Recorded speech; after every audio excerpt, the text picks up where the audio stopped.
All right, good morning. Happy Friday. We're live. Run your business with Google. Let's get this party started. That reminds me now, we had some people ask some questions when they signed up for the webinar, so I need to go and check in on those.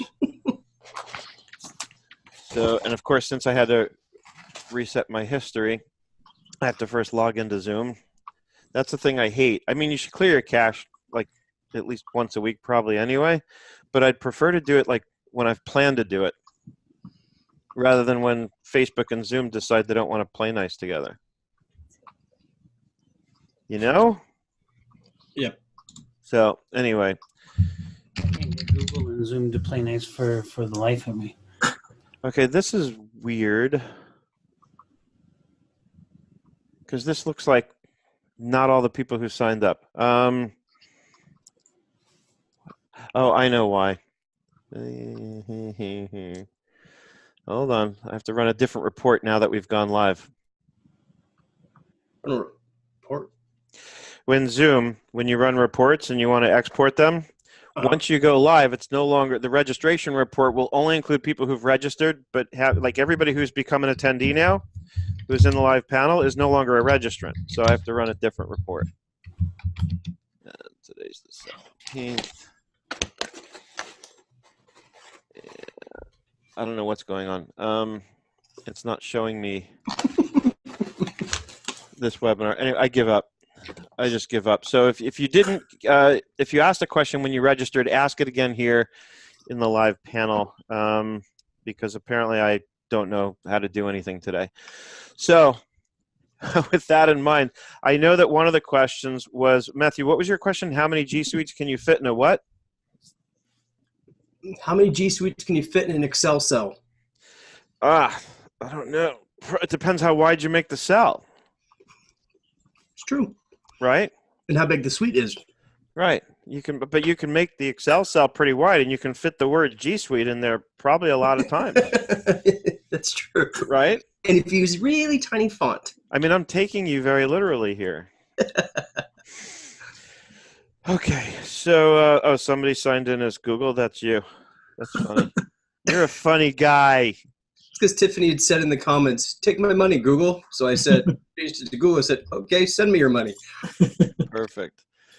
Yeah, no, and it's very, you'll see, we'll get to the pricing part in a little bit. It's very inexpensive, you know, at least certainly to get started with it. I've got to the point where I use it so much now because I canceled ShareFile. I didn't need ShareFile anymore because I was just doing everything with Google Drive File Stream and Backup and Sync, right? And we'll talk about the difference between those two in a minute.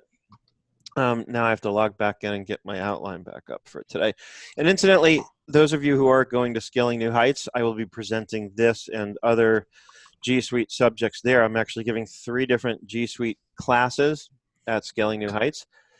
And we're also doing one on one called Cruise Control, kind of about relying on AI to do what it can do so that you can focus on the human parts of things. I gotta get logged in. Seth, are we going to hang out when we're out there? No, not at all. Okay. I'm pretty much just going to do my classes and then go hide in my hotel room. Yeah, that's pretty much why I canceled, because Seth wasn't going to hang out with me. I would have hang out with you, Greg. That's the plan. That's the plan. All right, let's see if there's anybody else to let in. Doesn't appear.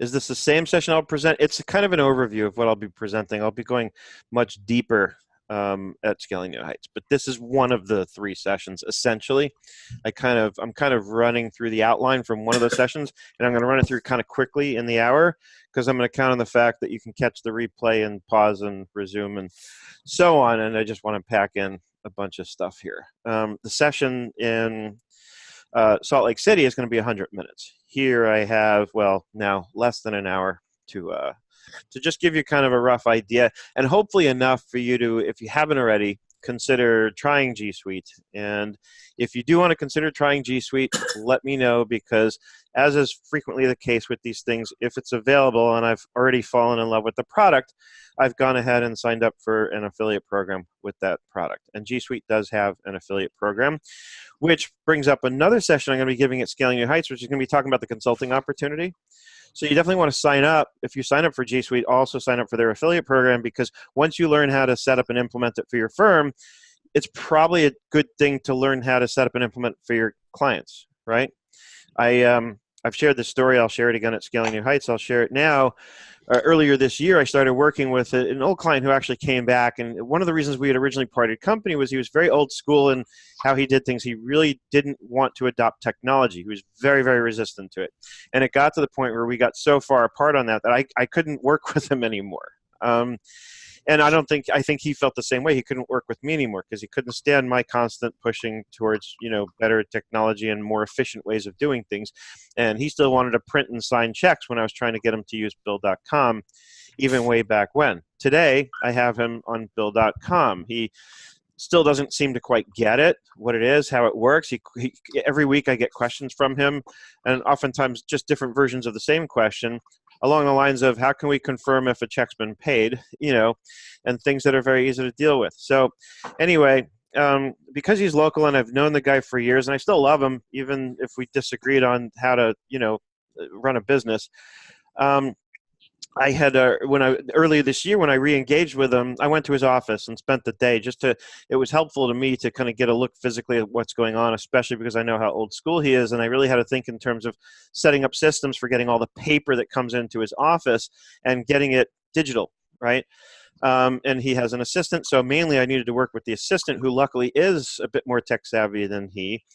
And while I was there, I overheard him and his assistant talking about the fact that their servers were getting old and they were worried that these servers were going to die or crash and they were going to lose all their files. And they have years of history of case files, which he can't lose. He absolutely has to have that stuff. So I immediately jumped on the opportunity and I said, because they were going to spend like $3,000 on a server.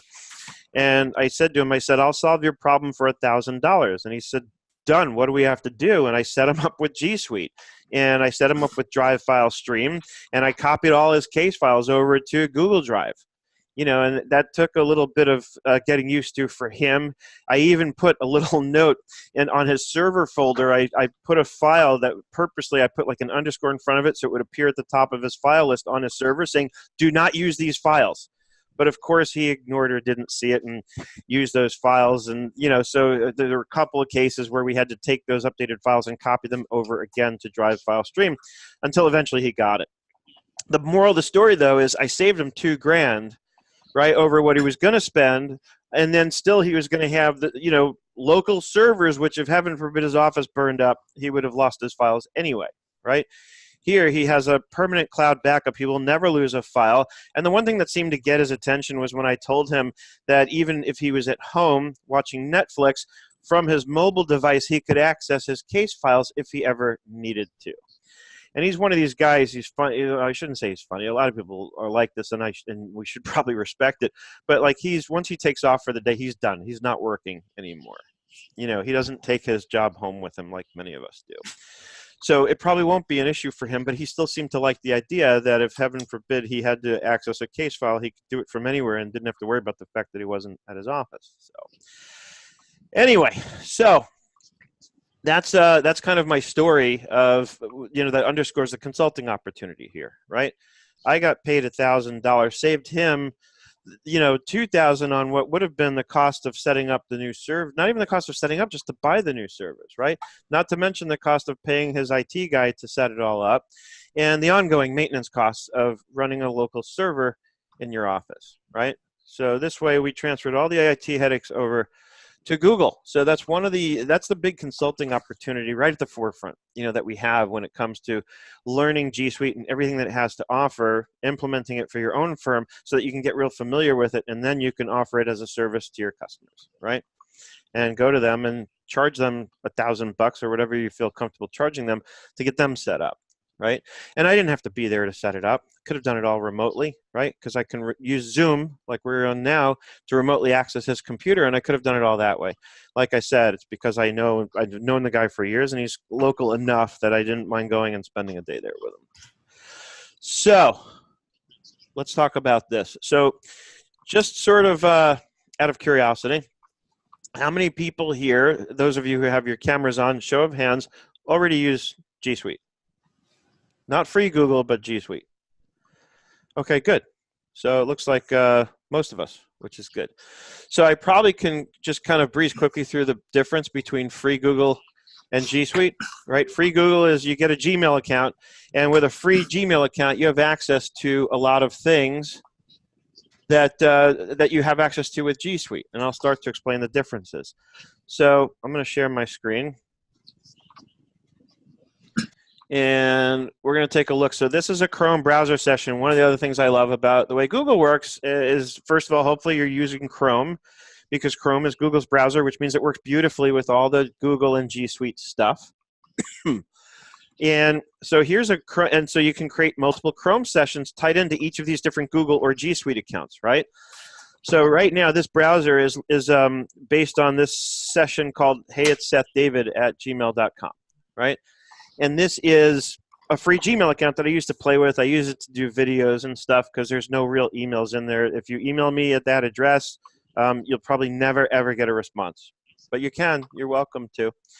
So that's one of the first beautiful things is if I have multiple G Suite accounts, which many of us do, very easy to access them simultaneously. And by the way, this is also a way that you can access two different QuickBooks Online companies at the same time, is using two different Chrome browser sessions, right?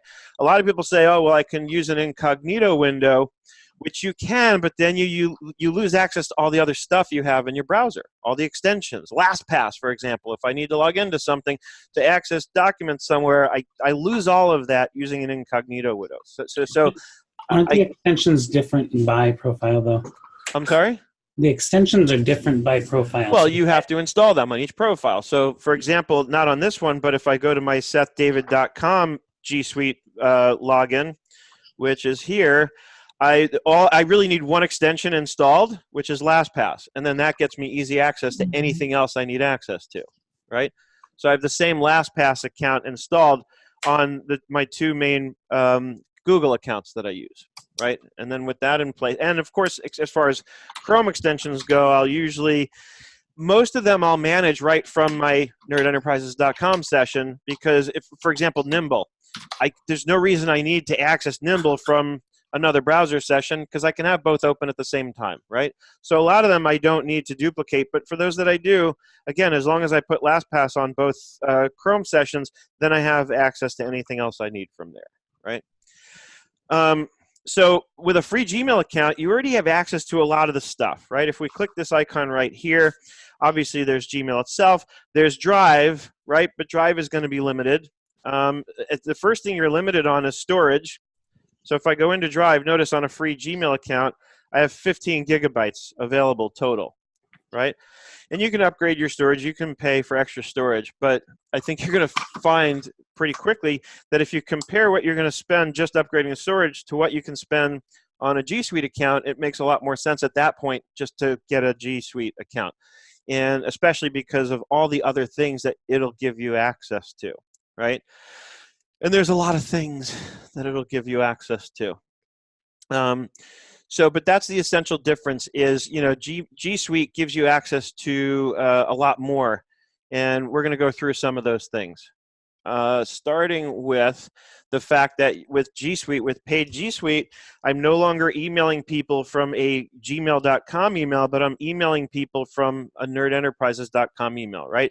So you're actually setting up your own domain for use with your Google account, with your Gmail email client, right? And years ago, I went to Gmail from Outlook for a lot of reasons, most of which were around the fact that my Outlook PST file, which is the data file that's stored locally on your computer, was getting so bloated from years and years of emails that it was crashing all the time, and Outlook became extremely unstable.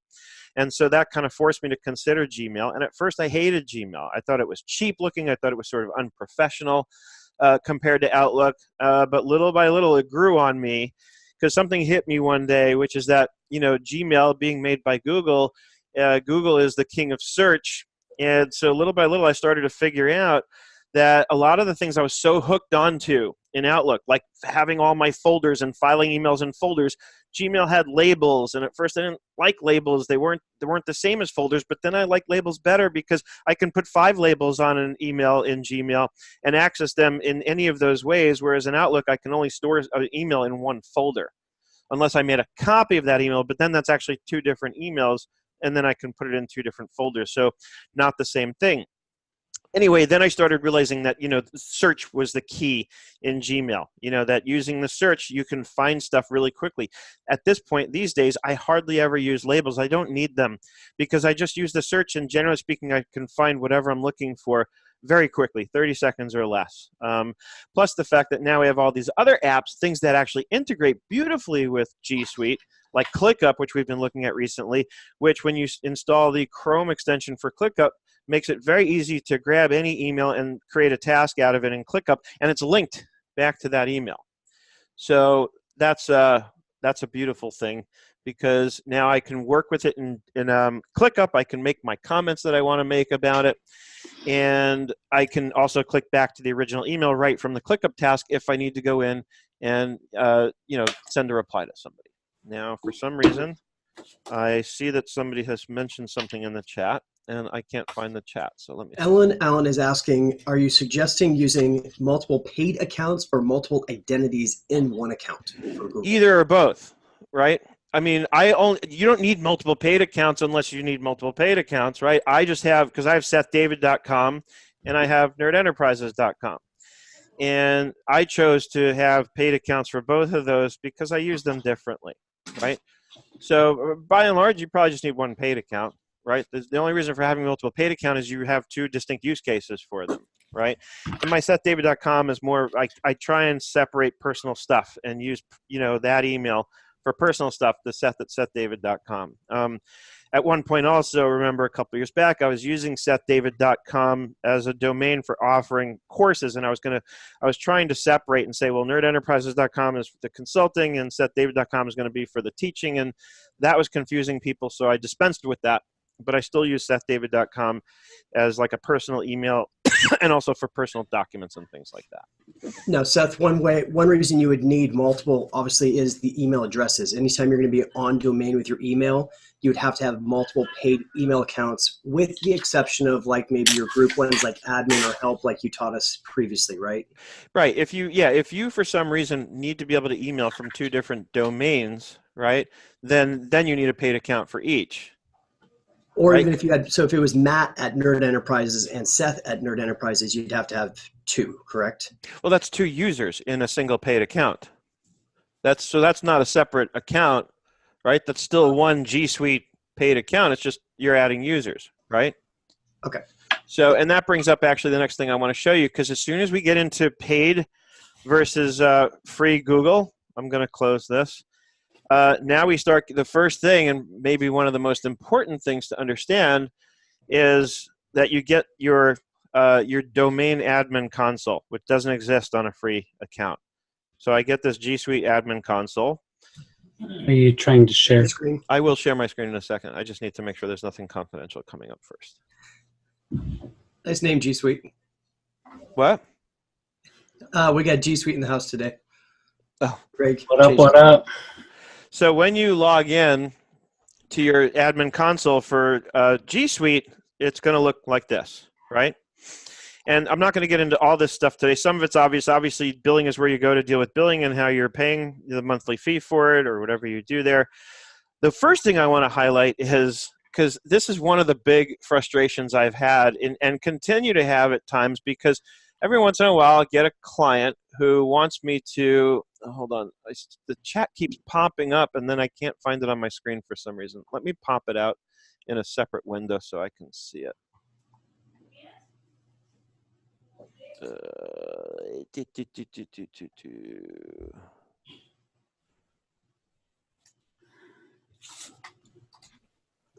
Oh, that's weird. Okay, I guess it doesn't want to let me pop it out. Usually I can pop out the chat and the attendee list in a separate window. Oh, never mind. There it is. I'm stupid. Today's like stupid day for me. Now I've got it. So I won't keep getting distracted when the chat notification goes off. So if you've ever had the experience like I have, where I have a client who wants to add me and add an email account for me at their domain, and they're using Microsoft Exchange, I cringe.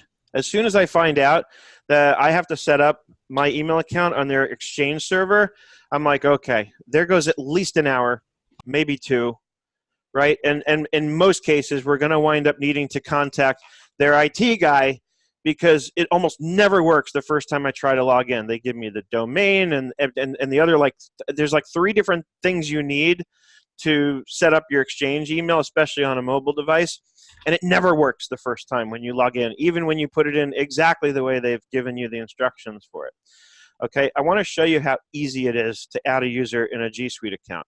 We're going to click here where it says users, add or manage users. Okay, I'm going to click the plus sign, add a new user. And all I need is another email address that they have. I'm going to put in their first name, last name. I'm going to establish what their email is with my domain. And the secondary email is the email that the notification is going to go to, right? And they're going to get an email that says you've been added as a user to the nerdenterprises.com domain. Click here and set up your password. And then it's done. And then on your mobile device, you just pull up your accounts, right, in Gmail, or Google rather, and you log into that account. So it's as quick as entering your username and password, and you're in. That's it. It takes less than 5 minutes to set up a new user in Gmail. It always takes me at least an hour to do it on Microsoft Exchange. And I'm not even exaggerating. I can't stand Microsoft Exchange for those reasons. Okay, so that's number 1. I have a question. Yep. Can you add another one of your Gmail accounts to that? You can add in, so if you have another Gmail account or even a POP3 email, which is like some other email that's not in a paid G Suite account, yes, you can add those in as emails you can receive and read and even send from in your Gmail account, right? It's in the settings. So if I go into my email here, and I'm going to stop sharing for a second because I'm about to actually open up my real email here. Like, for example, I have a specific Gmail account that I use for ProTax Online. Right. And so I'm going to show you. Hang on. Okay. Okay, so I'll go back to sharing my screen. So when I go into and this is my nerdenterprises.com Gmail account, and you click on the settings wheel, and you can go into settings, right? And that's what takes you here. And if I go to accounts, right, I can add another email address here. And so this can be anything. This can be my Yahoo email, my Hotmail, my AOL account, right, or anything else that you have access to. You'll need your, obviously, username and password for that email. And this is to send mail as, right? Over here, you can add in an email to check mail. So the catch to this is if you want to be able to send from that email, then you're going to need some more information from whoever hosts that email. Namely, you're going to need the email servers that are used for outgoing and incoming email, right? So if your email is set up with GoDaddy has kind of standard outgoing and incoming emails. You're also going to need to know the port number for that email that's used. Usually the secure port for outgoing email is, I think it's 995 or something like that. It's been a while since I've had to set that up. But as you can see, I'm configured here to send from SethDavid@att.net because that's my email from my home internet that I have is with AT&T. So that one's important. I need to capture those. And you could just configure an email account like that just to receive, right? I could just say, I don't care about sending from that email. I can receive from this email. And then if I'm replying, I would just be replying from my primary email here, right? So it's actually very easy to configure. And this works in free Gmail too, by the way. Very easy to configure the Gmail client to send and receive emails from other email domains. But again, to send from those other email domains, you're going to need some information about the email servers from whoever's hosting that email. And a lot of times you can Google it. Like if you have a Yahoo account, you can Google Yahoo email servers, and you'll probably find it pretty quickly that way. Okay, so Gmail versus Outlook, obviously, like I said, it took some evolution for me, but ultimately I came to favor Gmail over Outlook. It took some time because I had to get used to it. It's a new thing, and as is often the case with us, I think especially as some of us get older, I notice this in myself even, I'm usually pretty good still even now at being an early adopter, but if you get really used to something being a certain way, sometimes it can be difficult to transition to a whole new way of doing things. And Gmail is a whole different way of doing email versus Outlook, right? And so you really have to kind of try and learn to divorce your thinking from what you've gotten used to and say, this is a new way. And once I really learn it, my experience and a lot of other people that I talk to have the same experience, this is a much better way of doing email. Of course, now we're trying. Go ahead, Matthew. Real quickly, there's a question from Annette asking, when you add another account, does it show all in one inbox? So yes, everything will come into this inbox. Of course, what you can do, what I've done in these cases in the past, is I'll set up a rule so that when an email comes in from some other domain, it'll automatically assign a label, and I'll assign the color of the label so it will stand out. So a couple of years back, I had a client who, again, had me using their email, and I just didn't want to deal with two different inboxes, right? I didn't want to have two different places to go to check email. So I had his come in with a nice bright red label and the name of his company. So it was very clear when I was getting an email from, through his email account that he had set up for me. So that's how I handle that. And it's very, very easy to create rules pretty much from any email I can, right? So I can click on Kim Garst's email here, right? And over here, I can click filter messages like these. Okay, and this is how you start to create a rule. So basically anything from customercare@kimgarst.com, I can say create filter. Okay, and then here's where I can say apply the label. And I'll just create a new label, and we'll call it Kim Garst. Okay, and you can nest labels, so you can have two levels to labels. And I used to do that. I would have a label called clients, and within that, a label for each client. Like I said, I don't do that anymore because I've found it not necessary because of the way search works so well on here. So now that I've done that, I'll click Create Filter.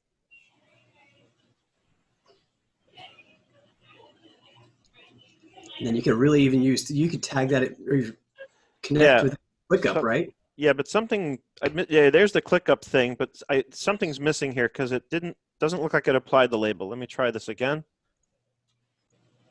All right, create the filter. I didn't choose the label. I just created it. I wish there was a way to search this. I don't know. Considering it's Google, I'm very surprised that there isn't.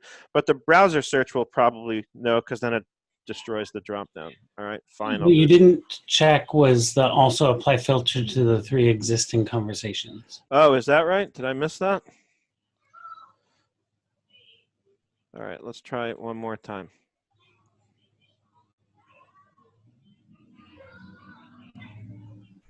So filter messages like these, like this.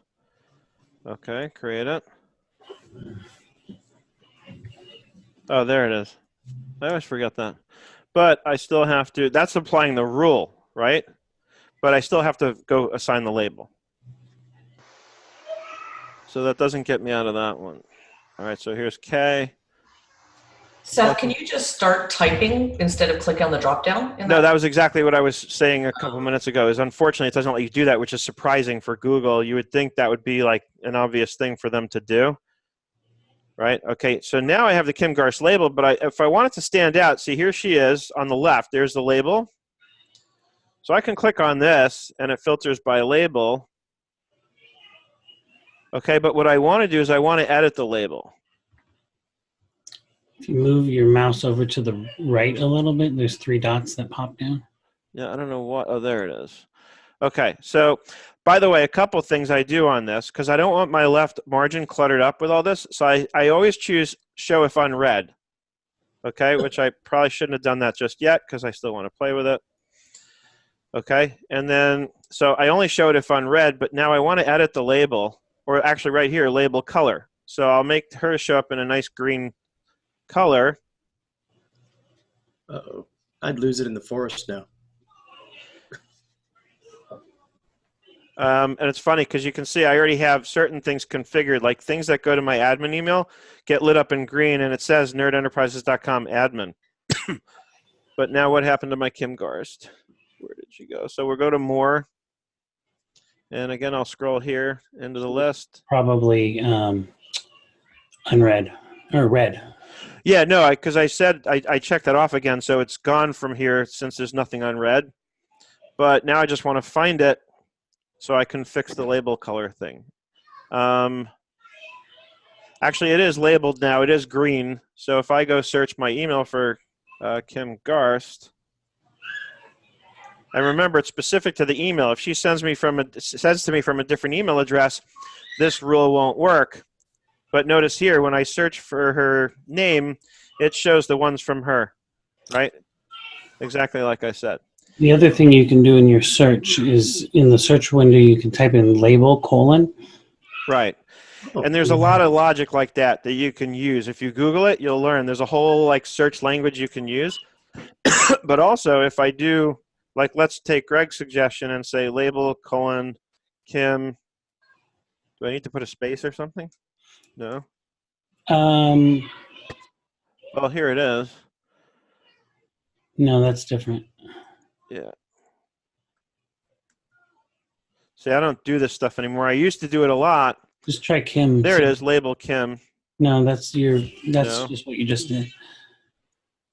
All right, I don't want to waste too much time on this. So I'm just going to quickly do a search again by her email address here, which is a different email address, customercare@boomsocial. So let's do this.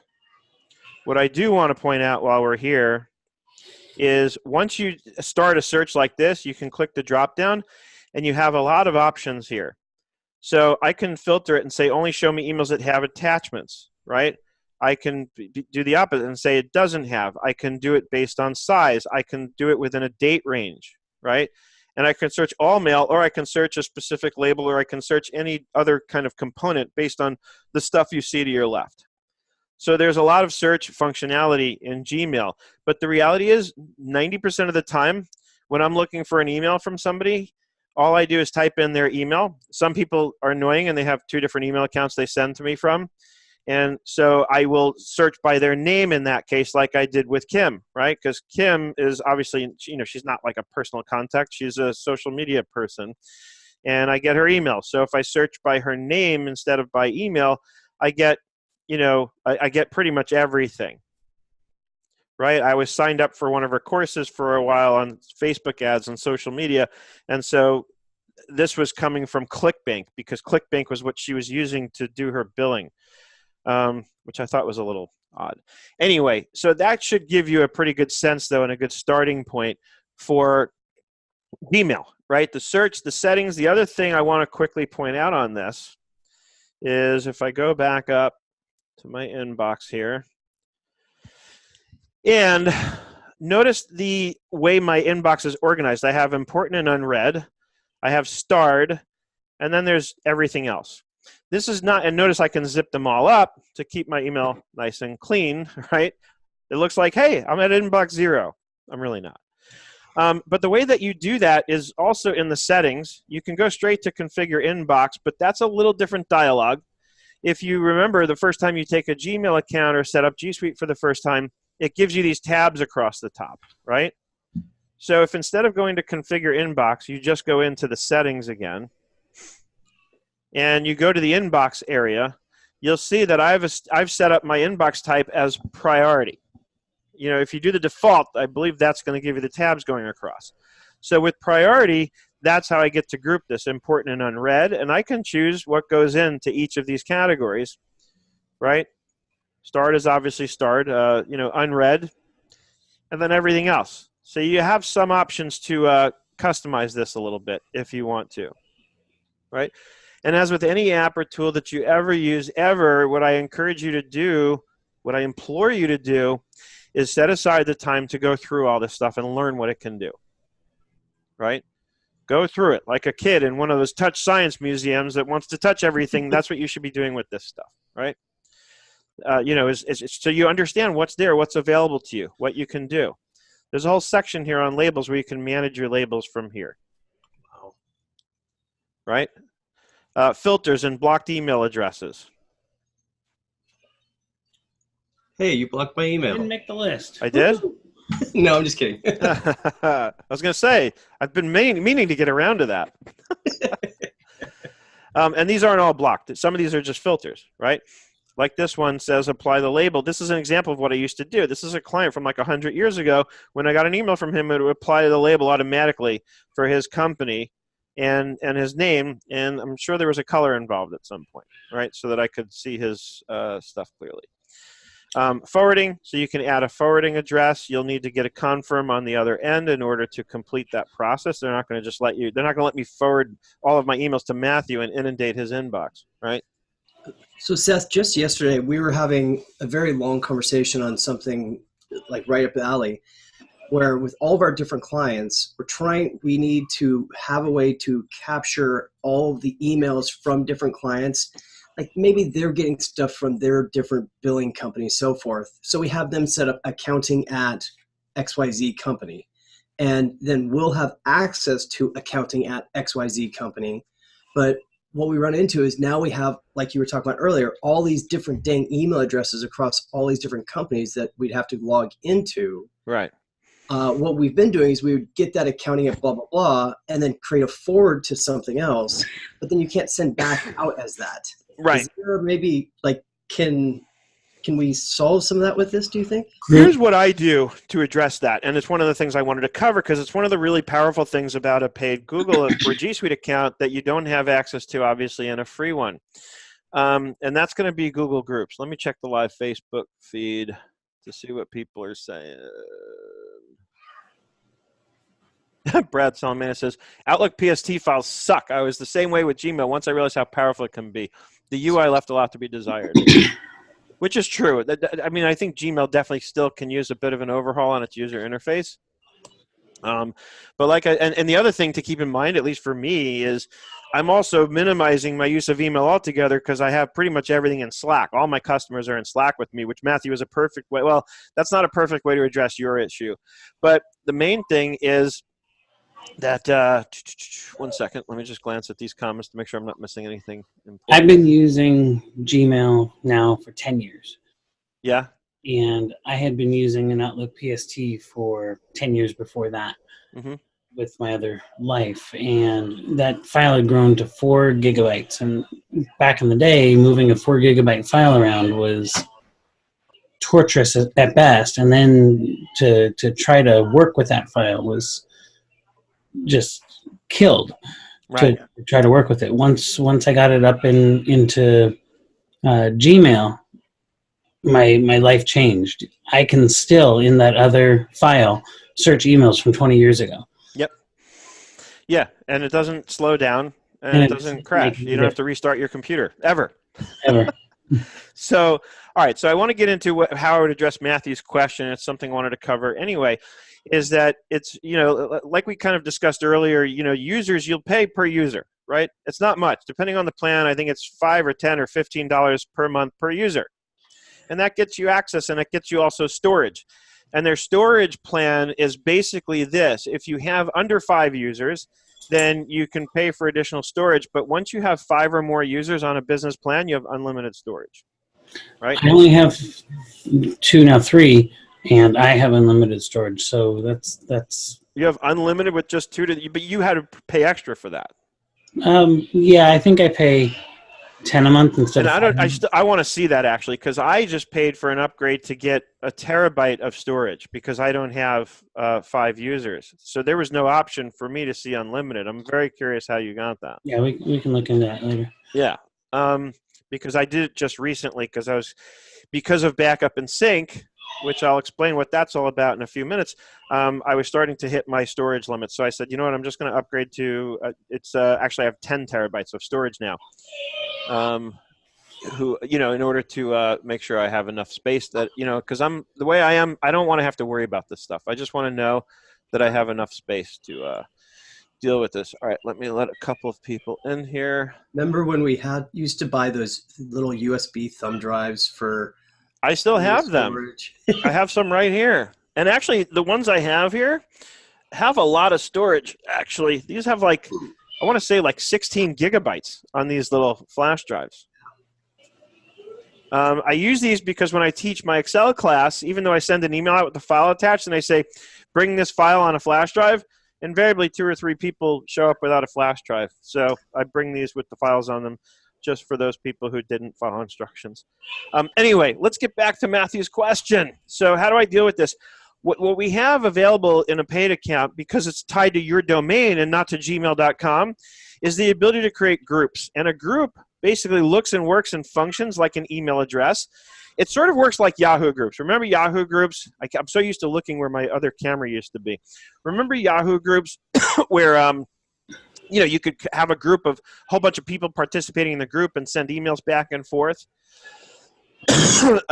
This works actually, it's set up initially to kind of work the same way, but you also can use the group itself as an email alias, right? Because the way the group is organized is, and I'll show you this on my screen now, is the name of the group is an email address, and you're not paying for an extra user with this. So I set this up for certain clients that I work with a lot, right? Here's that lawyer I was telling you about. So I set up imflaw@nerdenterprises.com. Now I use this in a lot of ways. If I want to set up a service for this client, let's say HubDoc, I don't like to rely on my clients. I know a lot of you have the clients set up HubDoc and invite you in. I don't do that. I don't trust my clients. I don't want my clients doing that stuff. I want to do it all for them. I provide a very concierge level service for them so that they don't have to do anything. I handle it. And that's how I do it, is I create this email alias based on that customer, and it's very easy to set up, and then I can set this up to redistribute to anyone I need. So if I'm working on that client and Erica's working on that client, I can configure this group so that if somebody emails this email address, it will redistribute to me and Erica and anybody else that I include. So what I would do with a client like that, Matthew, is I would create a group like this for that client and say, route any of your correspondence through this email address, right, which will be client name at nerdenterprises.com. Now, granted, it's not going to be the perfect solution in the eyes of the client if you want to send from, but you can send from that group. You can configure the group to allow an admin to send from it, and at least it will have the client's name in there. It'll be a different domain name, and of course, you can configure the headers to say whatever you want them to say, right? That's a little too advanced for today. But the point is, that's how I would get around that. And bigger picture, groups are a great way of managing, you know, like sort of bulk email kind of stuff. My my scheduling program, which was Schedule Once, now it's Once Hub or whatever they call it. They just changed it. I have an email address for that. It's called appointments@nerdenterprises.com. And appointments goes to me and Erica because it's important to me to know, for her to know when I've got something on my calendar, and so on and so forth. So there's a lot of use cases for this with groups, and obviously you couldn't do groups with a gmail.com domain because you'd have everybody in the whole free world setting up groups that using that, you know, using that domain. It wouldn't be practical, obviously. Ellen, there's no additional cost for groups as long as you're on the paid account. Correct. Yeah, because you're not creating a new user. You're creating a group, which, think of that as a lot like an email alias, right? So it's not, you're not adding an actual email account. You're just creating a group.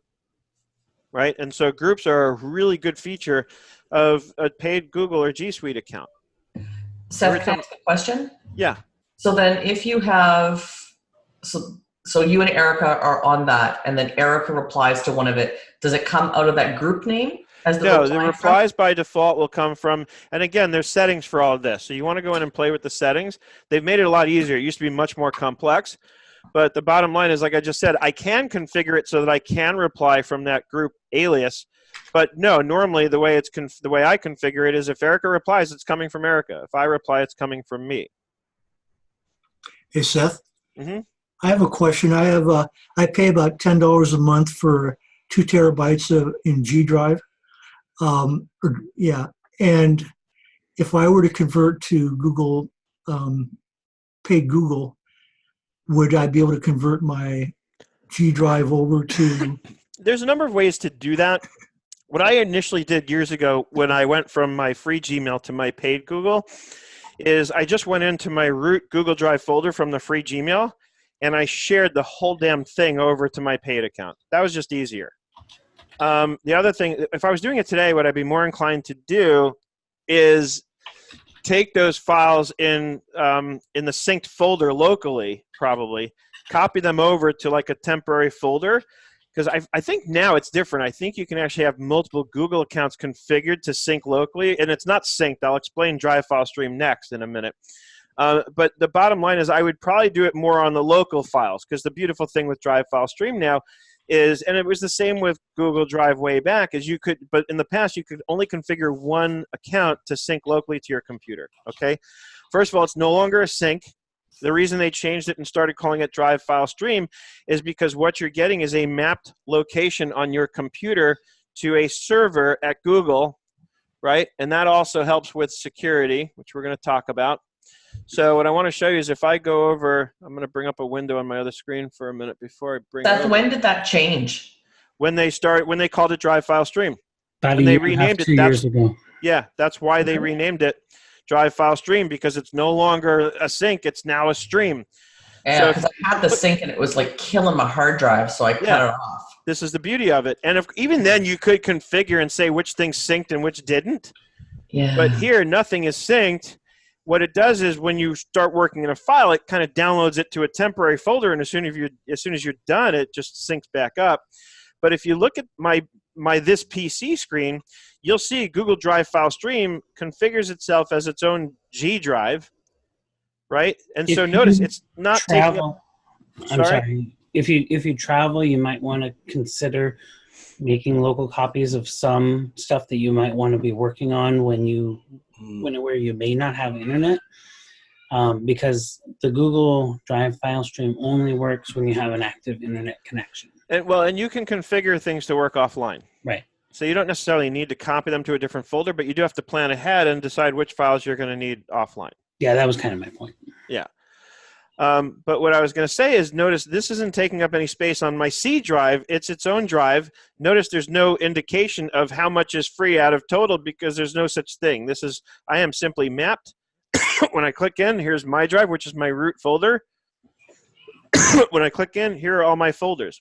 And of course, the beauty of this is I can put regular Office documents as well as Google's own native stuff right here. So I can have both.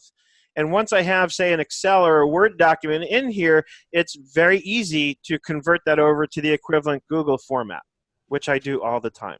Is it similar to, like, for example, I have Smart Vault, and it looks like it's on my C drive, but it's really not. It's up in the cloud. Smart Vault is the same exact thing. You're mapped, but my experience with Smart Vault is that it's not a stream. I guess that's the difference. That's actually a mapped location, which is different than a stream, and it's definitely slower.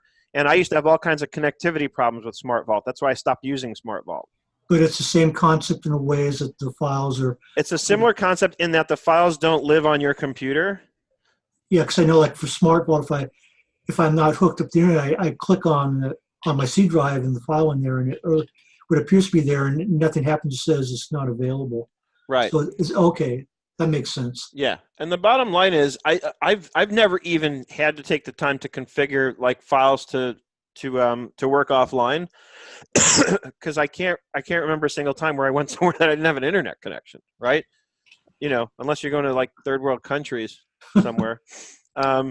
And the truth is, like, even when I'm flying, first of all, most planes have Wi-Fi, so you'll have access, right? If you want to pay for the Wi-Fi. My personal choice when I'm flying is I'm not working. I use that time to read or listen to music or just relax. I can stop working for those few hours when I'm on a plane somewhere. Like the good old days before computers. Yeah, no, I just don't.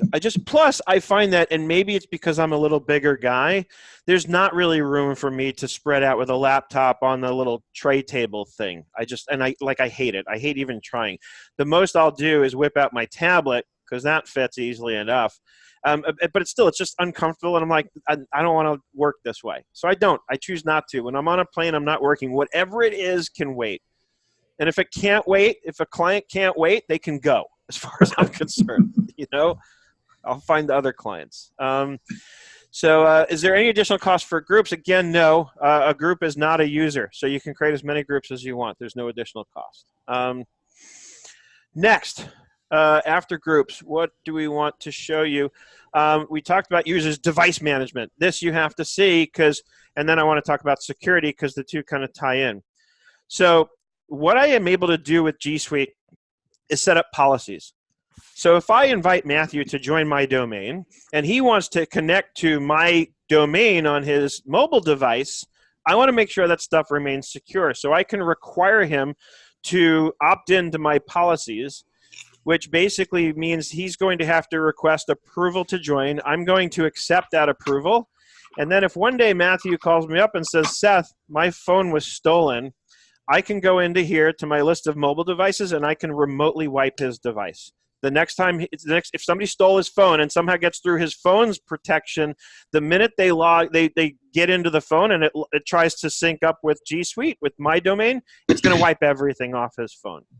And Matthew can choose whether he wants to partition his phone with respect to those things that are subject to my policies because they're related to my domain versus his other personal stuff on his phone, which wouldn't get wiped in that case, right? Awesome. Yeah. So that's the user's choice when they're signing up. I usually tell people just subscribe to everything because this way if something happens, I can make sure all of your data, mine and yours, is all wiped so that you don't have to worry about anything being compromised ever. Right? Plus, do you remember when we went to dinner, you got your new Google phone? And Yeah. you literally were sitting there, you're like, check this out. Look, new phone. Everything's on it. Yeah. Like, the minute I logged in, that's the other thing. Again, so much better than Exchange. The minute I logged into my Google account, everything was there, right, with the new phone. There was no syncing. There was no nothing. It was no nonsense. It was just right in. Everything's there just like I had on my previous phone, right? And the cool thing is because I use Android, and that's Google, and everything in Google plays really nicely together, it remembers all my apps. So it automatically starts downloading and installing all my apps. I don't have to go into the Play Store and reinstall everything. It knows exactly what apps I had, and it just does it for me, right? It makes it so nice and easy. So that's the device management piece. Now let's talk about security, because every once in a while I get somebody who asks about security, which is totally fine and acceptable. What annoys me is when people are out there saying Google's not secure. And the minute somebody says Google's not secure, you should never listen to any advice they ever give you ever again, because it means they haven't done their own research. It means they're parroting something they heard some other schmuck say. So let's Google G Suite security. they have a HIPAA compliance setup. They absolutely do have a HIPAA compliant setup. And it's because they have versioning that they're able to do that. So if I Google... Is there also, one of my clients was asking about encrypted emails, and I know that that's slightly different. Is that something that G Suite allows for? Well, again, G Suite for Gmail for G Suite is part of G Suite, which means it's subject to the same scrutiny as security-wise as every other part of G Suite, right? So I don't know if they accomplished that security for Gmail through encryption or what. That's above my pay grade. But I know that G Suite has all of these security certifications. ISO is your bank level encryption. HIPAA is definitely super secure. There's your AICPA SOC certifications, and I don't even know what this one is. They used to, it seems like they don't anymore, they used to have the FINRA certification, so that even your brokerage, like your Securities and Exchange Commission, they were FINRA compliant. And maybe that's what this is now. Maybe the logo's changed or something. I don't know, but I don't see what I used to recognize as the FINRA compliant certification here. So bottom line, the stuff is secure. When I send an email to somebody with an attachment out of my paid G Suite account, I trust that it's secure. I don't know what's secure on the receiving end if my clients, have something that's as secure as this. But I know that on my end, it's secure. Right? So that's security, and a big part of what makes this even more secure is, again, the device management. That if somebody loses their device that has access to my domain, I can wipe it, to protect it from anybody getting access to it. Let's talk quickly, we're actually running out of time already, about some of the document suite, right? Remember, I had zipped everything up here. I got to remember to unzip it, because then I'll actually think that I don't have any emails in my inbox. But let's go here. So one cool thing is if I go onto any Google browser page, I have access to my G Suite account, right? I can get into Gmail. Here's my little list of Google-related apps, right? Really cool trick, by the way. Sheets.new. And it takes me right into a brand new Google Sheets. Docs.new. Brand new Google Doc. Right? It's going to put these in your root drive file stream folder, right? Which, of course, you can move very easily. And speaking of moving files around, you're going to find it's much easier to move files around from the local side than it is from the website. Although they do give you some pretty good tools for moving files around here, or at least seeing where that file is. Ever find yourself in a Google document and you're like, I don't know what folder this is in, right? Let's name this real quick. New sheet. Okay, once you name it, it will sort of store it. Notice this folder appears. And if you move your mouse over it, it says move to, but you can also click on it and then click this little launcher right next to where it says My Drive. This tells me right now that it's in My Drive, and this launcher will open up that folder in my browser. So they make it really easy to navigate from the document that you're in to the folder that that document is in, right? So much easier to share with Google than anything else. What's that? So much easier to share documents and collaborate on documents than anything else. Absolutely. I'm assuming most people here are familiar with the collaboration capabilities, but Matthew, I'm going to share this with your Gmail account. Perfect. And this way people can see really quick how easily you can get in here and we can be collaborating in real time. Coming. Okay, now I know Office 365 has gotten a lot better about their equivalent of this, but not nearly as good as this yet. They still have a little ways to go to catch up with this. I can see Matthew coming in. Notice I have Matthew's little icon right there. And I can tell Matthew's typing something there. It shows me that's Matthew Fulton. Boom. And so I can say 4 and 5. Matthew, do me a favor and multiply those two for me. Write a quick formula for me and multiply them. You use an asterisk, Matthew. Right? So it's very easy. And I do this with clients, right? I do a lot of financial modeling work with customers. And a couple of years ago, I started moving them from Excel all over to Google Sheets. So my customer can be in the sales model, updating his sales projections, while I'm in there updating any other part of the financial projection that we're working on. It is so much easier to collaborate with clients using these products. I didn't even get to show you. I have to show you this. I know we're a couple minutes over time. So those of you who have to go, I understand you'll get the recording tomorrow. But I have to show you this because I forget. I was recently reminded that a lot of people don't necessarily know that this exists. And it's so cool. And what I'm talking about is a little something called Google Keep. Okay? Google Keep, think sticky notes on steroids. Okay? As you can see, I use this for my little pickup list for the supermarket, right? I use that a lot. And speaking of, one of my favorite things, and if you get into this, it's really easy. You'll get it right away. But one of my favorite things about Google Keep that I've never seen on any other app, any other list or to-do kind of app, is the location-based reminder. So if I go remind me, it already has it in there. And because it's Google Maps, I just start typing Ralph's, and it uses Google Maps to find the different Ralph's locations. If I type Ralph's Burbank, there it is on West Victory Boulevard, save, so that the next time my geolocation shows up in the vicinity of that Ralph's, I'll get a notification reminding me, hey, you have things you wanted to go pick up at Ralph's. iPhone does that too. Yeah? Yeah. What does the iPhone use for the maps part? It uses locations. So when you say you're going to pick up groceries, when you get close to the grocery store, it'll give you a ping. Right. No, but I'm saying like Google uses the Google Maps database to identify the location. What is... Tiffany, when it tried to share your location when we were in San Diego, it didn't do so good. I didn't say that's sharing location. It's in your notes. Like when you do the notes, you can do a reminder, set a reminder on it for a date, time, or location. Got it. Yeah, so Google Keep is really cool. It's just a really another like kind of dumb thing I use it for is if I'm on my mobile and I'm browsing a website and I know I want to access it quickly from my desktop, I'll just take the URL from my mobile browser, copy and paste it into a Google Keep note. That way I can just quickly grab it from here and open up the same website on my browser. Right?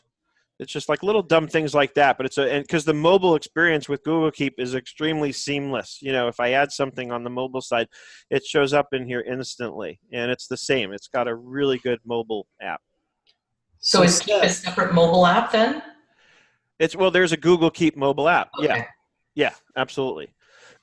It's not really a mobile app though. You're just accessing the Google Keep app from your Google suite of apps, right? It's there. I didn't even get to talk about forms and slides, but real quick, I want to show you something we did with Google Slides, which is their equivalent to PowerPoint, that you could never do with PowerPoint.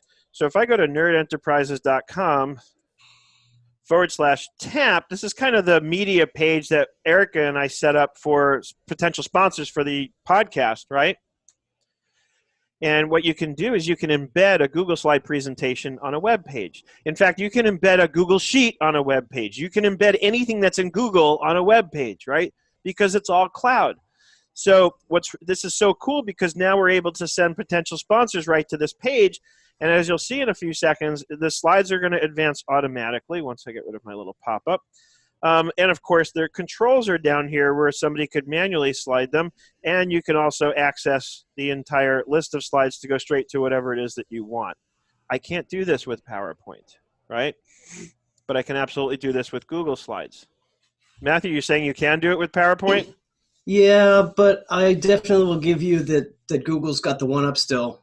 All the online Microsoft stuff can do a lot of these things, but it's half power of what Google is. And I'm a Microsoft guy saying that. Right. Now, so Seth, this is exactly why we need to go see you at Scaling New Heights, because we've already gone to the amount of time we have, right? But you have barely touched on any of your knowledge yet. So I've barely scratched the surface, right? Because we didn't talk about Google Forms. I touched a little bit on Drive File Stream, but I wanted to kind of, at Scaling, I'll show you the mobile and the web experience. Today, you've only seen the web. We'll also talk about backup and sync, which is a way of backing up the other files on your computer that aren't in Drive File Stream.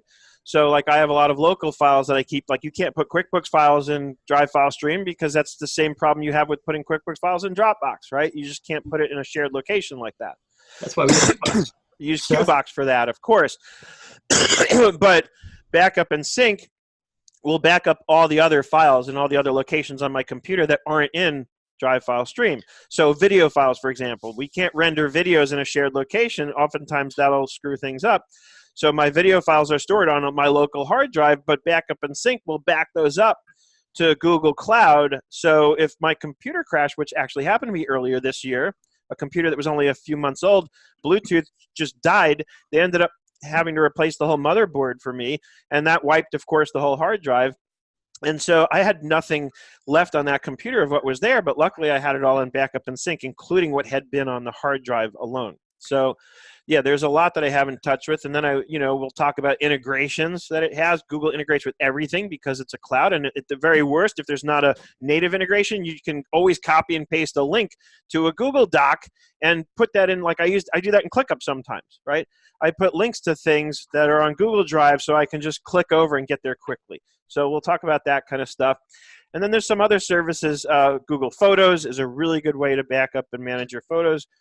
Google Play is where you can access our podcast and also music streaming. I got rid of Spotify and Pandora because I just got everything in Google Play now. And their maps, besides the navigation app that we use, they have a bigger maps program, which is really cool, where you can kind of track places you've been. It's just like a fun thing that I'm sure would also have business use cases where if you wanted to like pin where all your clients are and things like that. So their maps application is really cool. And real quick, and then I'll shut up, Matthew, and so you can say what you're going to say. I noticed as I was preparing for Scaling New Heights, something that I don't know how long it's been there, but they have something called Google Classroom, which appears to be an app for people who want to teach a class that seems to be organized to help you collaborate with your students and give assignments. And so I haven't even touched it yet. I've just quickly glanced at it and thought, oh my God, this is cool, but I'm going to need like a whole day to play with this so I can figure out everything it can do. I also noticed that they just added Jamboard. Jamboard's been there for a while, I think, because I've played with that in the past. Okay. Seth, the Google Classroom is actually for like younger. It's for like grade school, because my kids use Google Classrooms with their teachers. It's actually like a professional teacher platform. Right, but I'm thinking if you teach a class, I don't care that might be how they intended for it to be used. If I'm teaching a class, it seems like a really cool way to organize materials for the class. That's what are you going to say? Mariette, are you suggesting that it can't or shouldn't be used other than for like... No, I'm just saying that's what they built it for. They actually built it for like public school systems to get the students on an online web-based educational platform. Right. And just like both my kids since grade second, they basically go and the first thing they have on their desk are Google Chromebooks. Right. Everything works off of Google Classroom. So, I mean, that was the intention. I'm not saying you can't tweak it for something else. Hey, Right. Seth, I have a question. Yeah. Do they still have Hangouts? And if so, is it any better than what it used to be? They still have Hangouts, but the feeling I had is that they're going to deprecate that eventually because there's something else. They have like Google Chat. They've had so many different chat type applications. It's like I don't think they've kind of figured that part out yet. It's improved a bit, but it's still like the hard part with all that. The Hangouts is you have to have the right Gmail address to get into it. So if you have multiple different Gmails, you have to log out of this profile to get into that profile. So it's kind of a bummer. But the video aspect of it is stronger. It was awfully buggy too a couple of years ago. Yeah, and the bottom line is we have Slack for that. Like, there's no need, you know. And I end up talking to a lot of people where I might have used Google Hangouts or chat. I end up talking to people in Facebook Messenger. But like I said earlier, more and more I'm pushing these any kind of conversations are going to happen in Slack most likely. You know, not even email anymore. And real quick, because I want to address a couple of the questions I see in the chat. One of them, does it have to be an Android phone in terms of the device management? No, it can be an iPhone, and you know, you can still wipe it. Again, they just have to agree to the policies, and if they're not willing to agree to the policies, then they can't get their Nerd Enterprises email on their mobile device. So I set up that policy, which forces it on them to keep my stuff secure. Let's see. What was I going to say? Touch on Google Photos, which is kind of amazeballs too. Yeah, no, I mentioned it a couple minutes ago under the other apps. It is. It's a great way to store and manage your photos. It's got all kinds of geolocation tracking, so I can do a search in my Google Photos for Burbank, and it'll show me all the photos I've taken with metadata in Burbank. You know, it makes it really easy to sort and organize photos. Or if I know I want to see all the photos from QuickBooks Connect last year, I can search Google Photos for San Jose, November of last year. You know, I can put those two filters on it and quickly find all of those photos. There was something else I wanted to address that's here. What I found was funny is on the iPhone, it will actually take your albums and turn it into little videos. And from QuickBooks, I spent all this time trying to make videos, and the ones on my iPhone were better. Yeah, Google Photos will do that on the Android too. I get that all the time. It'll give me little suggestions and say, check out this video we've compiled for you. You know, based on a bunch of still images. It'll say, it recognizes clearly that I'm away from home, and it'll say, oh, here's some videos from your trip. You know, like it knows I've obviously taken a trip. So there's a lot. Like Greg and Matthew have pointed out, I've barely scratched the surface today. So come to Scaling New Heights, and we'll give you the rest of it in this and actually 2 other sessions. And we'll give you the deep dive because we're going to talk about this stuff again in deeper detail. We're going to talk about the consulting opportunity that we have where we can offer this as a service, setting this up for our customers. And then we're going to be talking about kind of Slack/Google and just generally integrations, right? And so that's essentially the third piece that I'm doing on this. Hey, Seth, who are you doing it with someone else? You said we're going to be talking about. Are you doing this? Are you co-hosting the class? We, as in me, because I'm a great bunch of guys. Oh, you're multiple. Got it. Yes. Okay. Got it. Yes, I have multiple personalities. It's the royal we. Yes. We, as in me and the group of people who attend. How's that? You're a we. Okay. No, because I thought maybe you were doing something with Matt or Greg. I thought that was. No, it's the collective we, as in me and the people who attend. That's the collective we, and we're going to be talking to each other because it's not a one-way conversation. Okay. All right. You can be a we if you want. No bad. You know, and sometimes I can go wee, right? All the way home. Hey, Seth, we will be at the Q-Box booth here and there. Sunday night, actually, I will be there hanging out there specifically to give people an opportunity, if they want to come and ask me whatever questions you want to ask me about QuickBooks Desktop or anything else for that matter that you think I might have some experience to share with you on. Oh, this is what I wanted to address. Alexa asked, can you template a folder like in ShareFile? So quickly just talking about the integrations. Zapier. There's a ton of stuff I do with Zapier. So when I get a new client and they fill out my form, which happens to be an Airtable, but which you could easily do in Google Forms, that information gets picked up by Zapier. And among other things, one of the things I have it do is create the client folder in Google Drive and all the subfolders that I as a standard want for that client. So no, it doesn't have templating like ShareFile does, but I've got a beautiful workaround for that, which in one process does that and a whole bunch of other things. It also adds them as a customer in QBO, and it sets them up in my CRM in case they're not already there. And so Zapier and Google Drive are just beautiful together.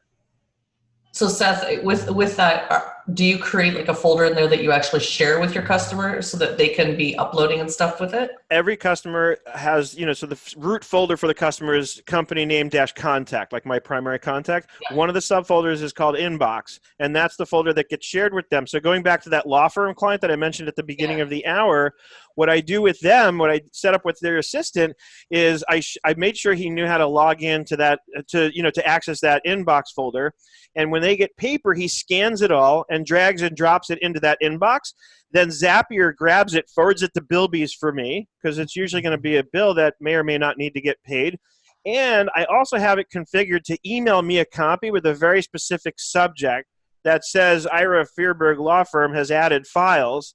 That way it really stands out to me, and I'll just file those emails. Sometimes I'll glance at the documents quickly, but basically it's a way of me getting a reminder in my inbox that there's definitely some new files that when I get to working on him, it just triggers the memory later when I work on him that I know there's definitely some new files. I need to make sure we get things processed. So what I do with those is, as opposed to emails, because like my inbox is nuts, is I actually have it do a Slack notification, and then that way I see it, and then I know to clear them all off with the little check mark.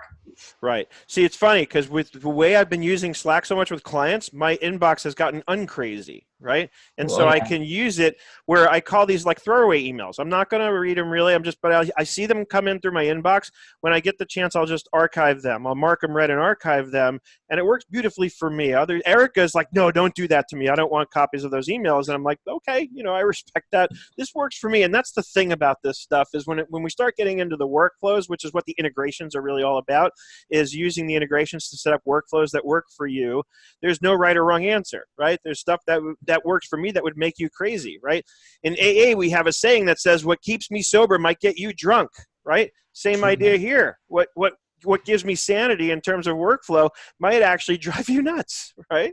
I don't mind getting the emails. A lot of people would hate it. So, and I don't need those emails because they're going to, Bilby's is going to take any bill that's not paid and sync it over to QBO. It's going to show up in my unpaid bills report.